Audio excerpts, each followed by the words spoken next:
Hello বন্ধুরা, মিত্রাস কিচেনে নতুন আরেকটি পর্বে সবাইকে স্বাগত। আজ গরমের উপযুক্ত একটা ঘরোয়া রেসিপি শেয়ার করছি, স্কোয়াশের ডালনা। আজকে আমি তরকারিটা নিরামিষ করে দেখিয়েছি। আপনারা চাইলে এটা পেঁয়াজ ও আদা বাটা দিয়েও কিন্তু করতে পারবেন। স্কোয়াশের এই তরকারিটা রুটি, পরোটা, লুচি বা ভাতের সাথে দারুণ লাগে খেতে। পর্বটি শুরু করার আগে সকলের কাছে একটা ছোট্ট অনুরোধ হলো চ্যানেলটিকে সাবস্ক্রাইব করার। সাবস্ক্রাইব করার পরে পাশে থাকা বেল আইকনটা ক্লিক করতে ভুলবেন না। বেল আইকনটা ক্লিক করা না থাকলে নতুন রেসিপির নোটিফিকেশন কিন্তু আপনাদের কাছে পৌঁছবে না। ভিডিওটি ভালো লাগলে ভিডিওটিকে লাইক এবং শেয়ার অবশ্যই করবেন, আর আপনাদের মূল্যবান মতামত অবশ্যই আমাকে জানাবেন কমেন্ট বক্সে। এবার শুরু করছি। এখানে আমি 500 গ্রাম স্কোয়াশ নিয়েছি।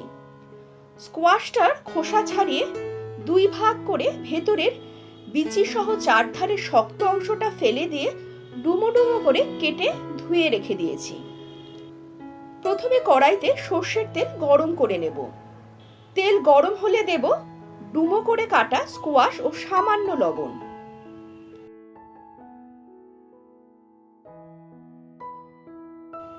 নাড়াচাড়া করে স্কোয়াশটাকে হালকা লাল করে ভেজে নেব।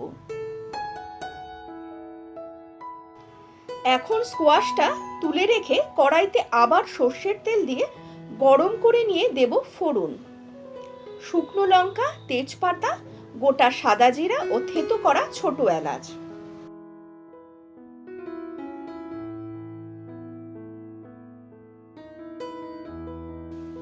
ফোড়নটাকে ভাজবো সুন্দর গন্ধ বের না হওয়া পর্যন্ত। ফোড়ন ভাজা হলে দেব টুকরো করা আলু ও সামান্য লবণ। আলুগুলোকেও হালকা লাল করে ভেজে নেব। আলু ভাজা হলে সামান্য জল দেব, কারণ আমি এখন কিছু গুঁড়ো মশলা ব্যবহার করব। দিলাম ধনে ও জিরার গুঁড়ো, হলুদ গুঁড়ো, টমেটো মিশিয়ে নিয়ে দেব সামান্য গরম মশলার গুঁড়ো।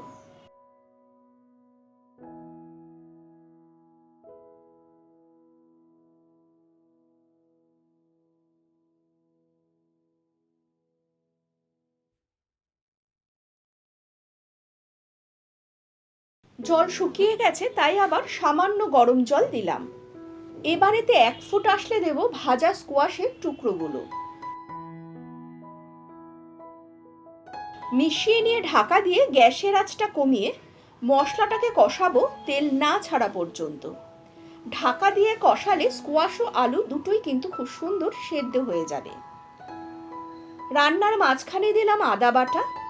এর ফলে আদার সুন্দর গন্ধটা তরকারিতে বজায় থাকবে।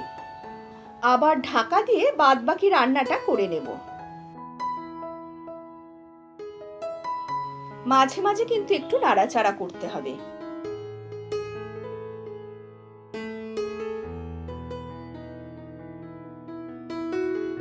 মশলা থেকে তেল ছেড়ে দিয়েছে। এবার দেখব স্কোয়াশ ও আলু সেদ্ধ হলো কিনা। দুটোই খুব সুন্দর সেদ্ধ হয়ে গেছে। এবার দেব স্বাদ মতো চিনি। মিশিয়ে নিয়ে দেব গরম জল গ্রেভির জন্য।